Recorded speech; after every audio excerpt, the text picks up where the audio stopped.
All right, let's get right into it. For decades, the rules of global supremacy were pretty straightforward, right? You built a massive military, you secured key geographic strongholds, and you grew a giant industrial economy. But here's the thing, those old rules, they're dead. Welcome to today's Explainer, where we're unpacking a massive, fundamental shift happening right under our noses.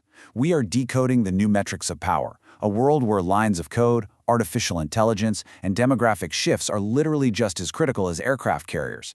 If you want to understand who's going to be running the world tomorrow, you absolutely need to understand this new formula today.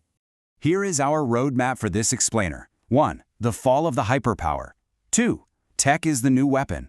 3. The multipolar tech race. 4. The rise of India. And 5. The future superpower formula. Let's get started.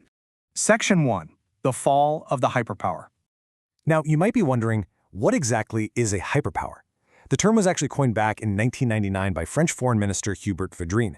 He was using it to describe the historically unparalleled influence and just uncontested might of the United States at the turn of the century. You see, a hyperpower isn't just a great power, or even your standard superpower. It's a nation that completely dominates in every single domain. We're talking military, cultural, economic, technological, diplomatic, everywhere, all at once. It's an incredibly rare geopolitical phenomenon. To put that into historical context, let's look at the timeline. Back in 1945, at the end of World War II, the US and the Soviets emerged as dual superpowers. Then, skip ahead to 1991. The Soviet collapse essentially left the US as the world's sole hyperpower. But by the late 2000s, right after the Great Recession, and with the incredibly rapid rise of China, that unipolar moment just ended. We are now firmly planted in an era of multipolar competition. That absolute, uncontested dominance is entirely a thing of the past. Section 2. Tech as the new weapon. So, how are nations competing today? Well, traditional old power was highly visible. It was all about military size, geographic control, tanks, and ships. But looking ahead to 2026, new power is defined by some very critical digital trends: agentic AI, cyber resilience, and cloud data governance. Digital architecture is literally replacing traditional symbols of might. And for corporations and nations alike, mastering these technologies isn't just about economic efficiency anymore. It is quite literally a matter of national survival. Let's break down the biggest game changer here: agentic AI. By 2026, the focus has completely shifted from the AI we're used to, a chatbot or a co-pilot that just assists a human, to agentic AI. This means an artificial intelligence that can take a broad goal, break it down into steps, independently call on tools like APIs or databases, and execute the entire workflow on its own. Just imagine the sheer economic and strategic leverage a nation gets when its industries and defense networks are powered by autonomous, goal-executing agents. It's a total paradigm shift. But as they say, immense power requires immense control. Safe and scalable AI requires modern AI governance. We're talking strict access controls, crystal clear data boundaries, comprehensive audit trails, and constant model monitoring. Because without governance, adoption just hits a wall due to security risks and compliance issues. The nations that win the AI race won't just be the ones with the smartest or fastest models, they're going to be the ones who can actually govern and trust their AI systems at a national scale. And that brings us directly to our next critical trend: cyber resilience. The core philosophy here is simple, yet profound. You have to assume incidents will happen. The old model of just building a giant digital wall to keep the bad guys out? Yeah, that's dead. In a highly connected, cloud-dependent world, attackers are using AI themselves to scale their threats.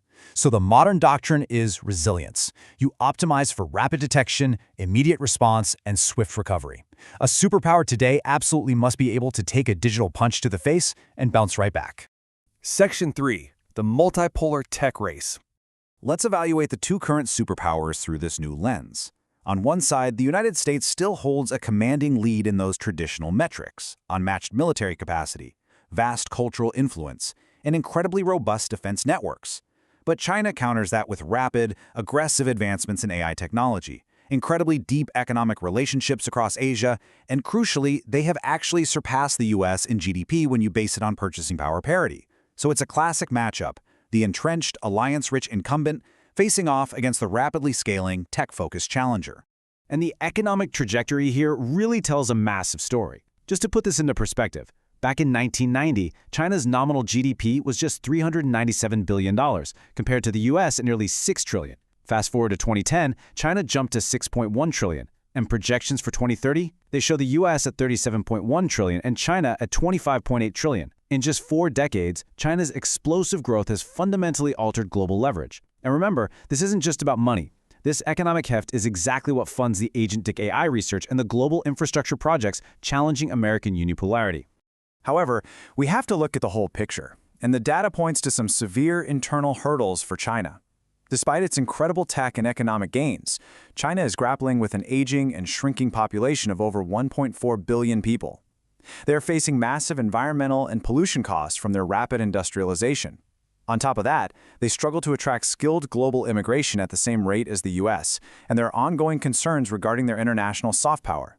These internal realities are massive variables in the geopolitical equation. Section 4. The Rise of India. Now let this number sink in for a second. 2023. That is the year India officially overtook China to become the world's most populous nation, according to the UN. But it is not just the sheer size of the population that matters, it's the demographic makeup. India has a remarkably youthful median age of just 28, compared to China's median age of 40. This monumental demographic shift provides India with a massive, young workforce at the exact moment when the rest of the developed world is rapidly aging out of the labor pool. It's a huge advantage. And when you combine that young population with economic momentum, you get some staggering projections. Researchers at Harvard projected India is going to remain the fastest-growing major economy, with growth rates hovering around 7%, which significantly outpaces China's current rate. Many forecasters, including heavyweights like Goldman Sachs, see India inevitably joining the US and China to form a triad of global economic superpowers by the middle of this century. Yet, just like China, India's path is definitely not without its roadblocks.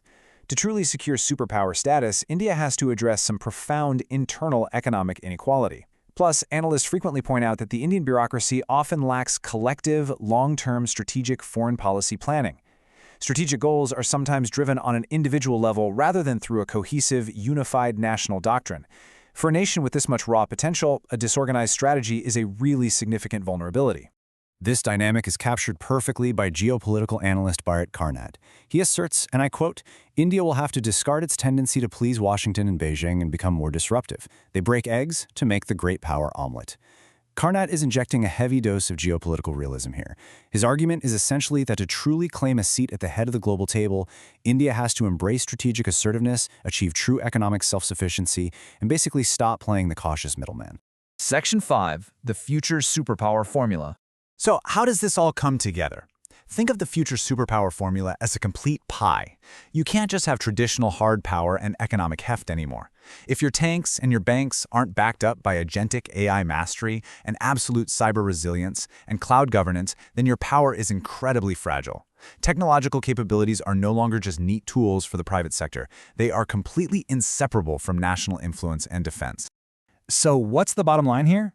Future authority requires a really delicate balance. It demands automation, like agentic AI, but with strict guardrails. It requires massive digital platforms built on robust governance and cyber resilience. It means making faster, data-driven decisions on systems that can actually be trusted. And finally, you have to marry all of that technological maturity with strategic geopolitical assertiveness on the world stage. That is the new standard, period. Which leaves us with one final provocative question to chew on. Who will actually master this new formula for global power? Will the United States seamlessly integrate its military might with governed AI? Will China manage to overcome its demographic challenges through absolute tech dominance? Or will India leverage its massive, youthful population to disrupt the entire global system? The old rules are gone for sure. The race for the future is happening right now, in the cloud, in the code, and across the globe. Thanks for joining me on this explainer. Keep your eyes on the data.